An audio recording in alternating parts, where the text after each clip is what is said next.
Hello and welcome back to my channel. Okay, today Instagram has been bugging me about it. I've been saying I'm gonna make one. Today I'm gonna show you how to make the assignment tracker that I use that I credit largely for getting me from a 2.0 to a 3.7 GPA. I'm not joking about that. That like literally happened. Obviously it's not cumulative. I'm getting so many comments on my Instagram like, there's no way it's cumulative because the credits could have to been that. Obviously it's not cumulative, but just to show you that kind of shift from my first semester to my second semester, how can you go from such a low GPA to a relatively higher one? So 3.7 out of 4 versus a 2 out of 4, I think is a pretty good jump.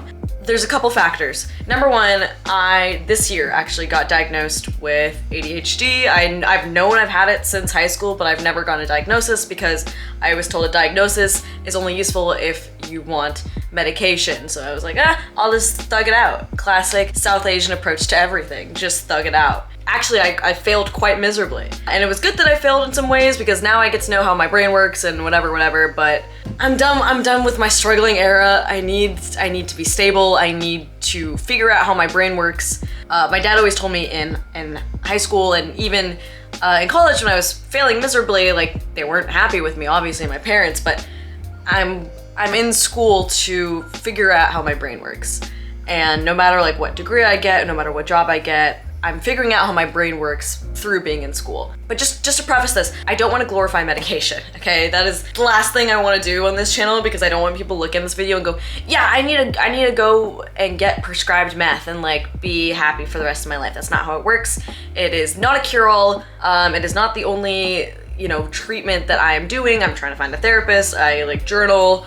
I'm trying to learn meditation just to like control my way of thinking. It's not like it's just cured everything. In fact, the only thing that medication has allowed me to do is sit down and do the thing. And before having medication, I'm not on Adderall. I am on a different medication called Ritalin, which is methylphenidate. Because usually when you bring up ADHD, people think it's just Adderall, which is not true at all. There's actually a lot of medications that you can choose from. I have a long-lasting one, so I take in the morning and I kind of forget about it and it disperses throughout the day. So it's not like, oh, I have to go study now and then I pop a pill and focus and then it wears off. That's not how this works. But the only thing that medication has allowed me to do is to sit down and do the thing. And that may sound small, but having that self-esteem to be somebody who can say, I'm gonna go do this thing and actually go and do that thing, like it sounds stupid, but it has given me so much self-esteem and confidence just by taking medication for what I have right now. I mean, I just can't believe that people actually function like this. There's a lot of anger that comes with it because you realize that people normally function like this and still don't work hard or decide to do anything with themselves, and things that I would do to have like a normal brain sometimes. I think it's mostly a good thing. I think because I'm so interest driven, I go out of my way to do things that stimulate me on a higher level than most people, and therefore I get more out of it and I put my all into things. But some days when I have to study 2 to 3 times longer than most people and get shittier grades than other people just because of how my brain is, those are the days where I'm like, oh, I would do anything just to have like a normal person brain and not have to deal with this constant overactive internal monologue in my brain all the time and deal with all of these things that come as a result of my inability to focus. It's really difficult to live with, and I don't want to glorify it in a way. I don't want to make it my personality. The reason that I'm talking about it so much is because I would have needed to hear this when I was younger, especially being South Asian. You are not normally embraced when you especially can try to come to your family about things, and it's fine, it's just a different culture, but there's a lot of myths that are being propelled by people online, by people who don't have ADHD, by the way, and I just want nobody to listen to any of that, and I want you to hear it from somebody who actually has this. In fact, I would say 30% of people who get diagnosed with ADHD, and this is my own opinion, I'm not a medical expert, okay? I'm not a nurse, I'm not a healthcare expert, but from what I've seen from other people and what people tell me and what I experienced myself, I feel like 30% of those people who get diagnosed, it could be just attributed to a phone addiction, because phone addiction and attention problems kind of go hand in hand. If you're scrolling every single day on TikTok, hitting your disposable vape like every 5 seconds, yeah, you're gonna have something wrong with your brain and your dopamine levels. That's common sense when you have access to the amount of stimulus that we do nowadays, and no other generation has had this before. So when you have older generations telling you it's just willpower, they have not dealt with this amount of stimulus on this level for so long. So if you think you have ADHD, the first thing I want you to do is think about how often are you using your phone. It's a horrible way to live. You feel like you're forgetting everything and like you're 80 years old and you're losing your memory and you can't click things together in your brain like a lot of people can, and it's already struggled to do this when you have ADHD. But when you have ADHD and also have an internet/phone addiction, that's horrible to your brain. I mean, your brain has not experienced anything like this in the history of mankind. I mean, I know I have this because I've struggled with these things from way before I had phones, right? I was part of that last grade of people who didn't have technology, and then I was there when technology started being introduced, like when iPhones started coming out. So I'm a self-proclaimed internet kid. I've grown up with the internet, and I've seen what it does to our attention spans and how it can affect my memory personally. So I've had these issues, and just to kind of prove that an experience that I've had growing up, just to summarize what it was like for me in school growing up, I'm just gonna tell you one story. So I went to like an extra tutor learn ahead thing that a lot of Asian kids go to in my highly densely populated Asian town, and we were learning fractions. I think this was like second grade, or it was like first grade. It's like somewhere really early, like they were super ahead of everyone, and I did not feel like up to par with these concepts that everybody else seemed to be getting immediately, and I didn't think anything of it, right? And we had this sheet of fractions, and you had to like shade in the number of squares. So it was like 7/8, and you would shade in 7 out of the 8 of the squares, right? Like you're learning how to do fractions. And I had no idea. I'd zoned out for the entire like teaching period of like when this was happening. I just like kind of guessed, and I literally shaded randomly. I still remember to this day that I just scribbled everywhere and I didn't know what anything meant, and I just prayed for it. And you're required to go up to the teacher and get your work checked by them before you can move on to the next thing. So everyone's working in silence. I get up, I go to my teacher, I hand her the page with just BS, right? Because I didn't know what the heck was going on. And she looks at me and she goes, "What the hell is this?" And that is a story that happened to me so long ago, and I still think about it to this day, because that is the moment where I was like, maybe I'm not smart. Maybe I'm dumb. Maybe there's something wrong with my brain. I don't know what it is, but I don't think I think the same way that these other people do. Because from then on, it just seemed like everything happened so easily for people, and people understood things the first time you told it to them.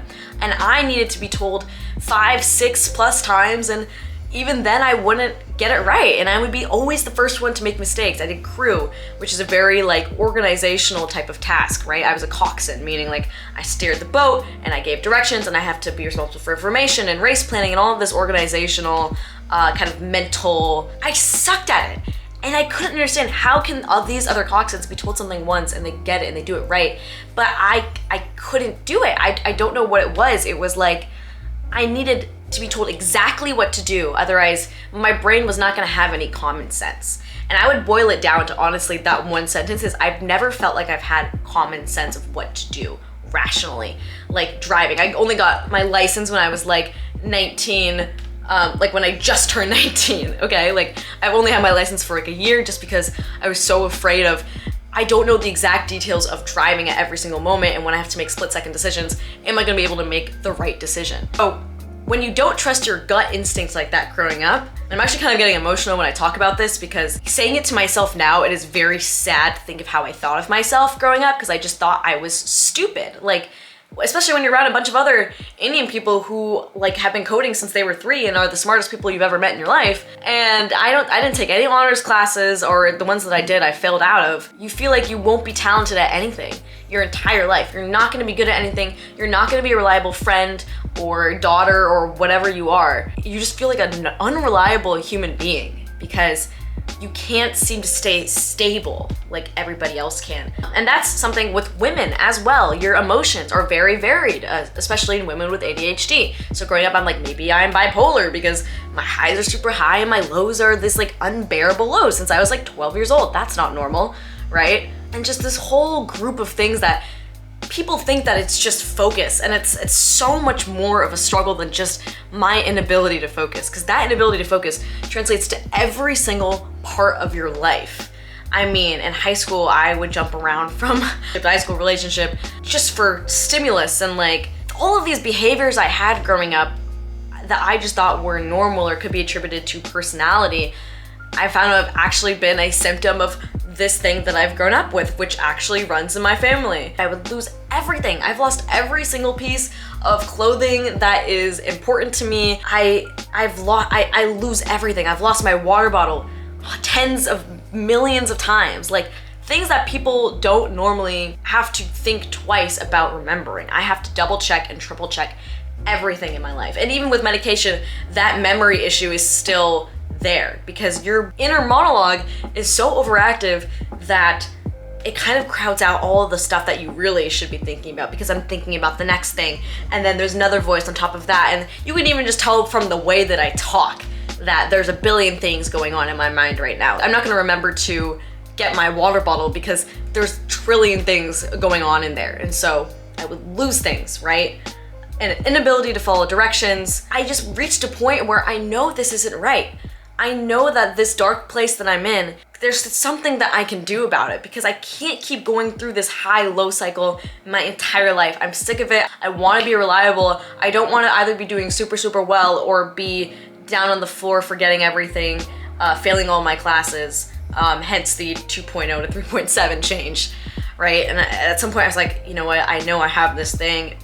Maybe it's time to stop just trying meditation and journaling, and maybe just get some extra help. And that's what I want to get across in this video, is that medication is an extra help to me. It's not the only thing. In fact, if it was the only thing, I don't think my results would have been great, because there's so much that goes into planning my life. I use Google Calendar, I use Notion, I have 3 billion different reminder apps. Like, the things that I have to do to remember a event or stay in a packed schedule when I have to remember a lot of things and I owe a lot of work to a lot of people, it takes a lot for me to plan out these things compared to the normal person, because I can't rely on my own brain to tell me, hey, you have that appointment going or whatever. And I was like, this is serious. I just need to go to the doctor and just talk about this. Maybe not medication, but like, do I for sure have this thing that I think I might have? And so I went to the doctor. I went without my parents. I did not tell my parents about this at first. I told them after I went to the doctors. I drove myself, and she gave me like basically this little DSM-5 like questionnaires, like 2 pages, and it was like, you agree with this statement or you don't agree with this statement, and these specific 2 pages were tailored towards people with ADHD. I forget things. I feel like I don't have common sense. I feel like I have an imposter syndrome all the time. I feel like I always have to be on the go to avoid my own thoughts, all of these things. And I was checking off, I was like, completely agree, completely agree, completely agree. I also didn't want to come to terms with the fact that I may have this thing, because I'm afraid that the more I talk about this, the more I'm gonna self-identify with having ADHD. And as a result, I'm gonna be dependent on this medication. I'm going to have more of a victim mindset when it comes to getting tasks done. But honestly, ever since I've started talking about this stuff and taking medication, it's really been the opposite. And I mean, my anxiety in my life, 20 years, it's at an all-time low, and you realize how much of that anxiety stemmed from the ground issues that ADHD comes with, like my avoidance issues especially. So if I really didn't want to do something, I would avoid it until it was the last possible second to do it, and then I would do it really badly. I would not do it well, and especially when you're in school, that's not the way to learn. When it comes to exams, that's not the way to do homework. That's not the way to approach life when you have work and deadlines. You can't leave it to the last second like that. And I thought, you know, maybe I just don't have the willpower. Maybe I'm just a lazy person. But I knew that I had that energy to do the work in me. I just couldn't do it. I could sit down and I have everything out in front of me and I'm in the perfect work spot, and there would be one pin dropping across the room and my brain would hyper fixate on that sound, and suddenly no work could get done. It would drive me crazy. You can ask any of my close friends at college, like if I was in any crowded area where like students typically study, like the bottom level of the library where there's all people hanging out, or you know, in their school student union where there's a lot of people doing homework, I can't focus there. And it wasn't like a silence thing, it was like there were just too many distractions for me and my brain could not focus on this thing, especially when it's something that I don't want to do. So I felt like I had to go through all these loopholes just to go and do the thing. And now that I'm on medication, specifically Ritalin, I don't feel like I have to jump through hoops just to do the thing. And that's the last piece that I needed. I have the character, I have the maturity, but I've never had the focus in my life before. And I cannot stress to you how much my self-esteem and my sense of shame has been lifted from starting medication, from getting the treatment that I've really need, and coming to terms with the fact that I have this about me and it's not a bad thing. In fact, it makes me better in a lot of ways. I don't think I could do content creation. I don't think that I could start a clothing brand and all these like crazy random far out things from each other without having ADHD, because I am so interest-based. I don't think I could articulate like this if I didn't have ADHD, because my brain is running so fast in my head, you know? So now that I have the medication, AKA the reins on this horse of ADHD that I can finally pull in, now I can appreciate the good parts of it, because I don't have to worry about the poopy executive functioning of it as much, right? It's not a cure-all, but as much. And that is everything to me. And I want anybody watching this right now, I've had a lot of people DM me asking about my journey with it, and I'm finally talking about it like in a long format video like this. It's not just branding, like, oh, I'm just that ADHD powerlifter, like, who studies bio and like also does random stuff. Like, no, it's, I needed somebody to tell this to me when I was younger. Like, you're not stupid. You just need a system. You may need some help. Maybe medication's for you, maybe it's not for you. You just need something to kind of like hold the reins in of this amazing gift that you have, which is ADHD. My mom, super talented math teacher, super expressive and articulate and extrovert, and I don't think she could do any of these things if she didn't have ADHD. And that's the wonderful thing of it, is if I am interested in something, nobody can stop me from doing this thing in all of my power. Nobody can stop me. Nobody stopped me from starting a clothing brand on my own, or starting a YouTube channel, or doing any of this stuff, man. And I did it simply because it interested me.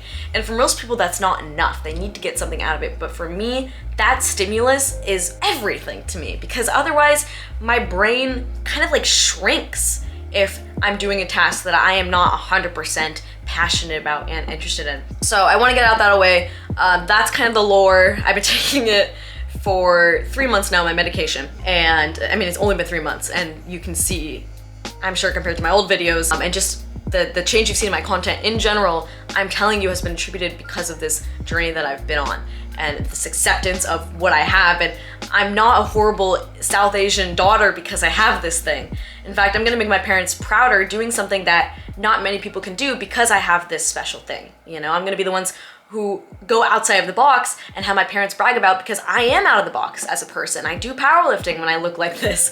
I do content creation. I study bio, all of these things that are everywhere. And that's because I have ADHD, and that's an amazing thing. So that's what I want to say. I mean, I've been waiting to make this for a while. I've been talking for 23 minutes. Oh my gosh. Anyways, this is gonna be pretty raw and cut, by the way. I don't know if people are gonna watch this whole video, but I feel like it's something that I don't really want to cut too much out of, because every aspect in this is important, and it's important for you to see how my brain works as well, having ADHD. Like, this is how I think. My thoughts in my brain is exactly how I'm spewing it to you right now. So that's all for this part of the video, and let's get on to the assignment tracker of the video, because that is really important. I'm not a horrible South Asian daughter because I have this thing.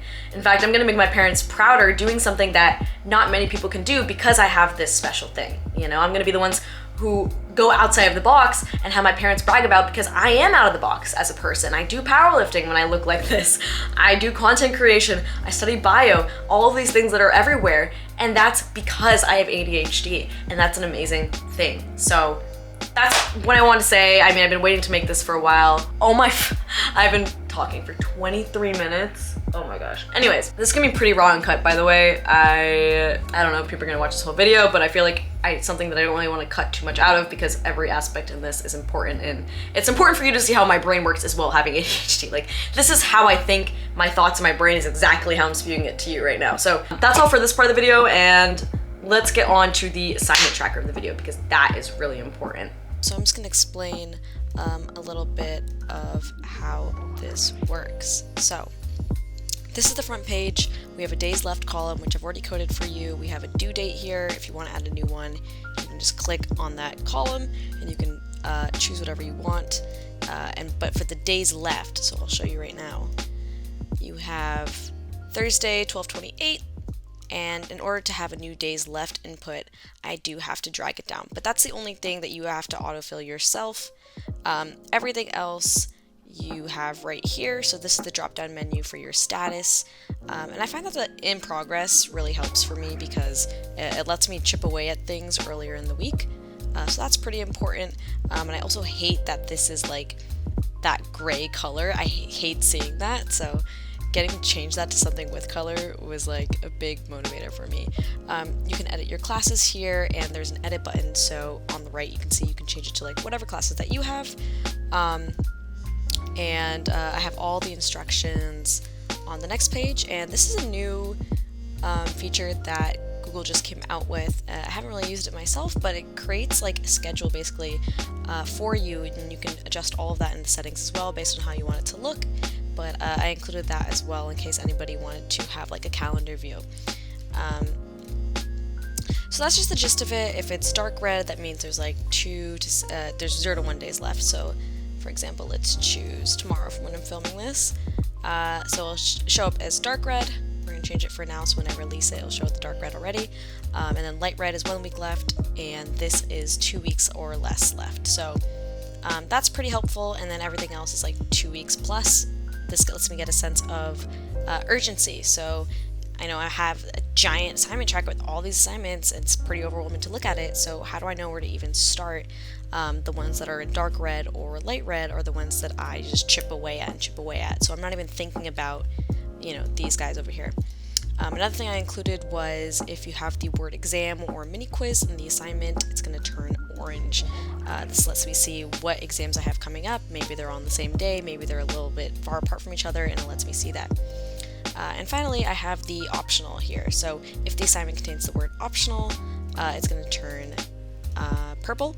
So it's like for extra credit stuff or whatever. That's why I also included the option skipped here. So let's say you don't do an extra credit assignment, totally fine. You can just press skip, or you could just treat it like anything else and remove it. So even this you can adjust for yourself. But this is what I have, and so this is what I put in.